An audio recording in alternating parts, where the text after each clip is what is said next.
좀 유리한 지도가 아니겠느냐 이렇게 얘기도 나오던데 어떻게 보십니까?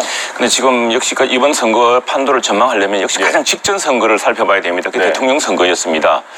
지난 대통령 선거는 사실 문재인 대통령이 실력으로 이렇게 집권에 성공한 게 아닙니다. 지난 정부의 갑작스러운 붕괴로 사실은 어부지리로 이제 정권을 얻은 셈인데 그건 지난 대통령 대선 그 득표율 보면 잘 나타납니다. 대통령의 어부지리라는 말에 동의 못하는 분도 계실 것 그렇습니다. 같습니다. 제가 이제 분석을 해드리겠습니다. 왜 그러냐면은 41%를 득표했습니다. 이건 문재인 대통령이 지난번 대선 때, 이번 대선 말고 지난번 대선 때 얻은 문재인 대통령이 얻었던 득표보다 더 작은 득표였습니다.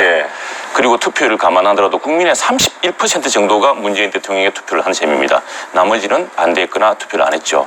자, 이게 이제 상당히 불안전한 상황에서 이제 어쨌든 탄핵이라는 상황이 생겼고 거의 비상 상황에서 대통령으로 어떤 전례 없는 이제 조기 선거를 통해서 대통령이 지휘했습니다. 야당 그러니까 보면은요 전체적으로 투표 자체를 보면은 문재인 대통령이 찍었던 표보다 투표 자체에서도 야당 후보들이 얻었던 표가 훨씬 더 많습니다. 그게 사실은 박근혜 전 대통령이 당선 때 보면은 과반을 넘었는데 문재인 후보는 과반을 넘지 못했거든요. 그러니까 당연히 야당 후보도 많았죠. 많은데 이게 지금 새로운 지금 앵커 말씀하셨듯이 새로운 다당제로 지금 막 이렇게 즐기고 있습니다. 이게 어떻게 집필할 것인가 문제인데 17개 선거가 다 지역 특성이 있습니다. 뭐 몇 개 선거는 사실 뭐 그건 어느 쪽으로 가더라도 어느 당의 아성이기 때문에 되는 게 한두 군데 있습니다.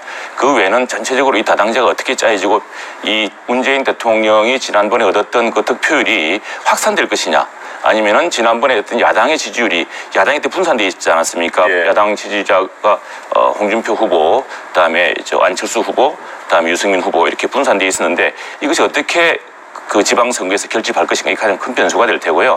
그래서 이건 아마 지난번 갑작스러운 조기 대선과 탄핵으로 인해서 지금 새로운 정부가 탄생하고 했습니다만 그 지지율을 분석하고 득표를 잘 분석해 보면은 이번 선거는 이제 그것에 대해서 새로운 이제 그동안 한번 이렇게 기회를 준 겁니다. 새로운 기회를 주고 했는데 그동안에 뭐 여러 가지 외교안보 정책이나 경제 정책에서 이 정부에 대해서 실망한 분들도 있고 또 이 정부가 뭐 어쩔 수 없다라고 해서 한 번 더 봐주자라고 하는 분도 있고 지금 여러 가지 의견이 많을 겁니다. 그런데 이제 새로운 판이 짜졌기 때문에 대통령 그리고 신 정부는 민주당 정부는 이제 진짜 실력으로 승부를 해야 될 테고요.